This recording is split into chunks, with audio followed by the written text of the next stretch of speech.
Well, hey there, everybody. Welcome back to the channel. I'm Adam. Thanks for hanging out with me again today. And today, you know, you've seen this one before. And you've seen this one before. But you haven't seen them drive. So that's what we're going to do today. Before I take it out and drive it and get it all dirty, I do want to get you guys in a little bit closer and take a look at the interiors of both of these. You know, in that last video, you guys didn't really get to see it too close. You know, you were way over there. So what I'll do is get the bodies off. I'll bring you up closer, get a good look at them, and then we're going to take this one out on the track. This one is still missing the ESC. I have to get that mounted in here, but this one's going to get run around in the garage at first, and then it'll go out on the track. Unfortunately, like I said, this thing has, you know, you can't even get your finger underneath of this one. I would say that has about maybe 8 millimeters of ground clearance underneath that front skid plate. So, you know, not high hopes that this is going to do anything but bottom out and drag around the track. So we'll probably get this one and, you know, get some footage of it run around the garage. I will take it out to the track. If it makes it around it and does, you know, something, then, you know, I'll put the video in. If not, then just assume it was garbage and it didn't do well out on the track. You know, this one is more of a on-road car. Very low to the ground, slicks, all that stuff. But I'm going to shut up because I kind of went over that before, and we'll get to take a quick look, and then we're heading out to the track.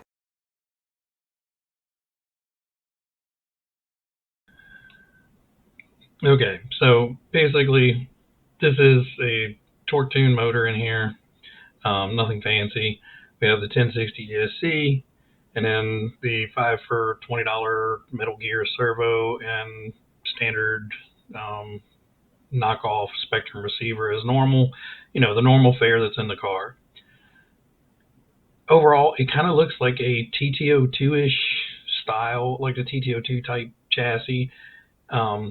It has, you know, the big front and rear differentials. It has the channel down the center that the drive shaft runs through. Underneath, you can see you have the protective cover to where you can access the drive shaft, and that tube channel goes all the way through. So the drive shaft is in there. It's nice and sealed, and the chassis is braced up against that tunnel. So it should be fairly strong and hold up and easy access. If you need to get to it for any reason, shouldn't really need to get to it. The front rears, you know, it's all kind of molded into the chassis, and, you know, overall, I keep referring back to the TTO2. It's very similar in the style of build. Big gear diff in the front, big gear diff in the rear. They're just flipped in different directions. So as the center drive shaft rotates, you know, both of the differentials go in the same direction. You got the slotted battery tray, which was more for the side-by-side batteries. There's a cooling slots in the chassis to let the motor breathe. You know, we've kind of gone over a lot of this earlier, but, you know, you get to see it up close. So on the little one, a whole different type of chassis. You know, this is just a small, little, tiny kind of singular piece down the bottom. The top, it has a top deck on the top of it, which makes up the other half. But then the front end is basically just the bottom plate of the chassis, and then the bumper attaches to it. You've got grasshopper, very simple type suspension. There's not much suspension travel. The other one has a good bit of suspension travel, but it's very soft feeling. It doesn't have a lot of rebound or slowness to the rebound. So I'm thinking it's going to be a little bit bouncy out on the track. So I may have to put in this harder silicone damper oil. Right now it's running the Tamiya soft, so we may have to put the hard in just to slow down that reaction a little bit, to make it a little bit less skittery out on the track. Back to the little one, you know, no real suspension. It's got, you know, springs.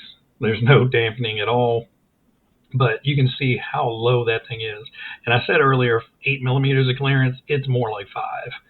I'm trying to get down here so you guys can see it. Once the camera focuses, you know, it is very, very low to the ground.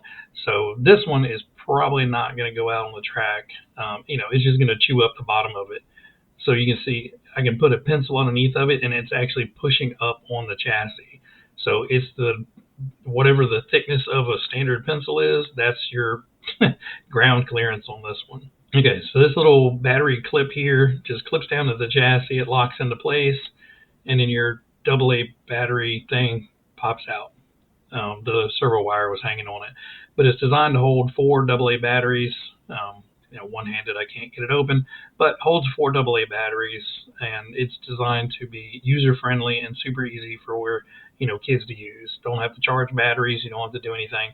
I'm not doing that. We're going to use rechargeables, LiPo in here. It was designed to come with a 2-in-1 ESC and receiver combo. Didn't want to spend the money. It was more money to get that than it was the actual card. So I got a little micro receiver. We're going to put that down in there. It's like a little 30 amp ESC running on a small little 2S pack, and I'll have to put some foam in there to fill up the hole. But basically, I'm going to make it so the little clip goes back in and locks it all into place, just like that. And then the LiPo battery will sit down in there nice and safely and connect up to the ESC. Again, underneath, basically, you have the little front bumper that mounts underneath, and then, you have 2 different bumper options. There's a smaller one, and then there's the big one that has the guide wheels on it.